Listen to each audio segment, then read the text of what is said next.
혹시 감당하기 힘든 빚 때문에 밤에 잠 못 이루고 계신가요? 혼자 끙끙 앓고 있다면 오늘 이 이야기에 잠시만 귀를 기울여 주세요. 여러분의 새로운 시작을 위한 길이 여기에 있을지도 모릅니다. 이 빚만 없으면 살겠다. 이런 생각 정말 많이 하셨을 거예요. 이렇게 막막하기만 한 상황 정말 방법이 없는 걸까요? 아니요, 있습니다. 국가가 마련해준 합법적인 재기의 발판, 바로 개인회생제도입니다. 특히 중요한 건 2025년부터는 이 개인회생 제도가 신청하는 분들께 훨씬 더 유리하게 바뀐다는 점이에요. 지금부터 여러분의 새로운 시작을 도와줄 2025년 개인회생, 그 핵심 내용과 전체 과정을 속 시원하게 알려드릴게요. 자, 그럼 바로 본론으로 들어가 보죠.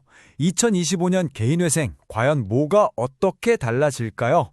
여러분의 부담을 확 줄여줄 가장 중요한 두 가지 변화부터 짚어보겠습니다. 첫 번째 핵심, 바로 이 숫자 10만 원입니다.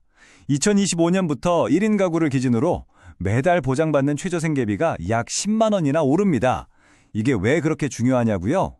개인회생에서 매달 갚아야 하는 돈, 즉 변제금은 내 소득에서 이 최저생계비를 빼고 계산하거든요. 그러니까 법적으로 보장받는 내 생활비가 늘어나는 만큼 매달 갚아야 할 빚은 자연스럽게 줄어드는 거죠. 이 표를 한번 보세요. 숫자로 보니까 차이가 확 느껴지시죠? 2024년에 약 133만 원이었던 1인 가구 최저생계비가 2025년에는 143만 원으로 껑충 뛰어요. 2인 가구도 마찬가지고요. 매달 이 차액만큼 여러분이 생활비로 더 쓸 수 있게 되는 겁니다. 숨통이 좀 트이겠죠? 이게 실제로 어떤 차이를 만드는지 한번 볼까요? 자, 월 소득이 235만 원인 1인 가구를 예로 들어볼게요. 만약 2024년에 신청했다면 매달 100만 원씩 갚아야 했겠지만 2025년에 신청하면 월 변제금이 90만 원으로 줄어듭니다. 매달 10만 원, 이게 3년이면 무려 360만 원이에요. 이 돈이 다른 사람에게 가는 게 아니라 오롯이 내 생활을 위해 남는 겁니다. 두 번째 중요한 변화는 바로 변제기간 단축 혜택이 더 넓어진다는 겁니다. 특히 서울회생법원의 경우 원래는 자녀가 3명 이상은 되어야 3년보다 짧게 빚을 갚을 수 있었는데요. 이제는 자녀가 둘만 있어도 이 혜택을 받을 수 있게 됐습니다. 빚의 굴레에서 더 빨리 벗어나 새 출발을 할 수 있는 가정이 훨씬 많아진다는 뜻이죠. 자, 2025년에 좋은 소식들을 확인했으니 이제 개인회생의 전체 과정을 한번 쭉 따라가 볼게요. 뭔가 복잡하고 어려울 것 같지만 사실은 아주 명확한 5단계 로드맵만 기억하시면 됩니다. 모든 건 법원에 신청서를 내는 1단계에서 시작돼요. 법원이 서류를 보고 개시 결정을 내리면 2단계, 본격적인 절차가 시작되는 신호죠. 그 후 채권자들과의 조정을 거쳐서 변제 계획을 확정받고 이 계획을 성실하게 수행하면 드디어 마지막 5단계, 남은 빚을 모두 탕감받는 면책을 받게 됩니다. 바로 이 5단계를 거쳐서 완전히 새로운 시작을 하는 거죠. 이 5단계 중에서 사실 가장 중요하고 솔직히 제일 떨리는 부분이 바로 첫 단계인 신청 과정이에요. 여기서 잘못되면 모든 노력이 물거품이 될 수 있으니까요. 이 첫 단추를 잘 꿰기 위한 핵심 포인트를 짚어드릴게요. 서류, 말만 들어도 머리가 지끈거리시죠? 괜찮아요. 이렇게 딱 4가지 꾸러미로 생각하면 훨씬 간단합니다. 첫째, 나는 누구인가를 보여주는 신분 서류. 둘째, 나는 얼마를 버는가를 증명하는 소득 서류. 셋째, 나는 무엇을 가졌나를 알려주는 재산 서류.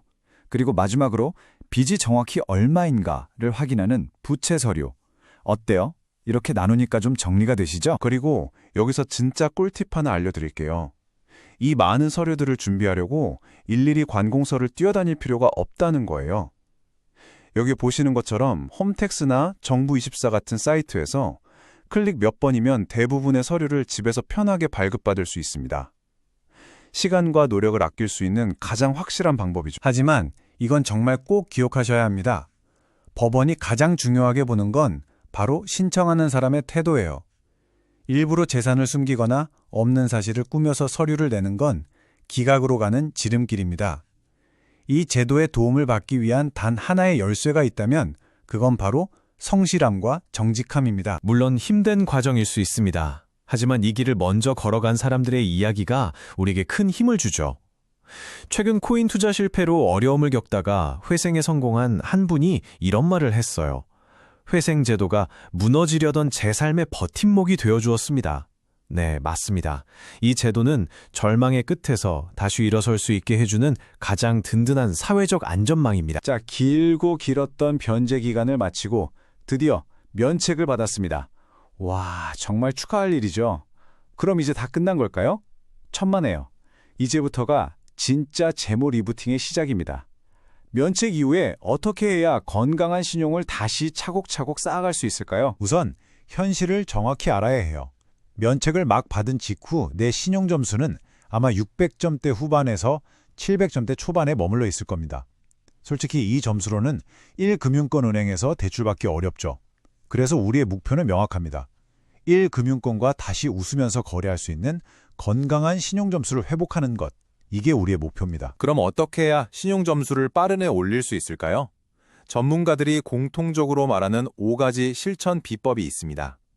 첫째, 급여이체 통장을 딱 정해서 나 꼬박꼬박 돈 버는 사람이라는 걸 증명하세요. 둘째, 과거에 빚이 있던 곳 말고요.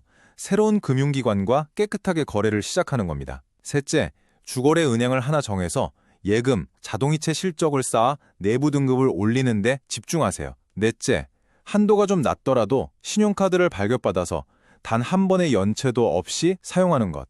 이게 최고의 신용 회복 기술입니다. 그리고 마지막, 이건 절대 금물, 추가 대출이나 여러 곳에서 빚을 만드는 건 지금까지의 모든 노력을 물거품으로 만듭니다. 결국 개인 회생은 단순히 빚을 정리하는 끝이 아닙니다. 과거의 실수를 교훈 삼아서 건강한 재무 습관을 내 몸에 익히고 내 삶의 재정적 주도권을 되찾아오는 새로운 시작점인 거죠. 오늘 저희는 2025년 개인회생이라는 새로운 기회의 문, 그리고 그 문으로 들어가는 전체 지도를 함께 살펴보았습니다. 이제 선택은 여러분의 몫입니다. 당신의 새로운 재정적 미래를 위해 오늘 당장 무엇부터 시작하시겠습니까?